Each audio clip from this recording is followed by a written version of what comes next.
Shalom, and welcome to Israel Today. This is Rabbi Roger coming to you from Israel. Today is our Friday Shabbat teaching, and as I was praying this morning, the Lord took me back to where I've been reading lately in Romans 8. He wanted me to look at the word for law, which I thought I understood it already as a mistranslation, and for the most part it is. But keep in mind, the main thing I want you to learn today is that not all languages coincide with one another, and this is just used as an example of it. As you may already know, the New Testament is written in Greek, and the word for law is nomos. Strong's defines the primary word as to parcel out, especially food or grazing to animals. Nomos, that which is assigned, usage, or law. Thayer's describes it as anything established, anything received by usage, a custom, or law. The Septuagint, which is the Greek version of the Old Testament, is very often used as Torah, also religion or constitution. Torah is the first 5 books of the Old Testament, but the true meaning of the word is instruction or teaching. Something to keep in mind is that the Greek vocabulary versus the Hebrew vocabulary does not always jive. In other words, since the word Torah is only pertinent to the Hebrew language, how would you explain it to someone from another culture? Do you describe it as God's rules and regulations? Do you describe it as God's teachings and instructions, which is what it really is? Do you describe it as God's way of saying, I love you, and I want you to follow these commands of mine, just like a parent does with a child? Truthfully, yes to all the above. But if you had to pick one word from the Greek language, what would you use? Keep in mind that just because you think you have found a better or more appropriate word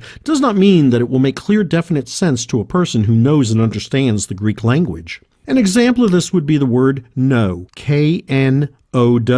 In English, it's very clear how to use it, but in the Hebrew, you have 2 words for it, and you may have a 50-50 chance of getting it correct. Know, as in I understand, or to know, as in I know you. We say in Hebrew, do you know me, whereas in English, we say, do you remember me? So with all of that, what am I trying to say here? Research, research, research. This is why I like to give you all these little Friday tidbits or teachings to show you there is something more powerful than what is on the surface of your translation. Let me bless you before you go. Yevrechecha Adonai v'yishmerecha. Ya'er Adonai panav elecha v'hunecha. Yitzah Adonai panav elecha v'yasem lecha shalom. The Lord bless you and keep you. The Lord cause his face to shine upon you and be gracious to you. The Lord lift up his face towards you and fill you to overflow with his shalom, his peace, his wholeness, his completeness. If you want to get in touch with us or get on our mailing list, visit branchofisrael.com. Again, this is Rabbi Roger coming to you from Israel, and thank you so much for listening. Shabbat Shalom. Have a peaceful Sabbath.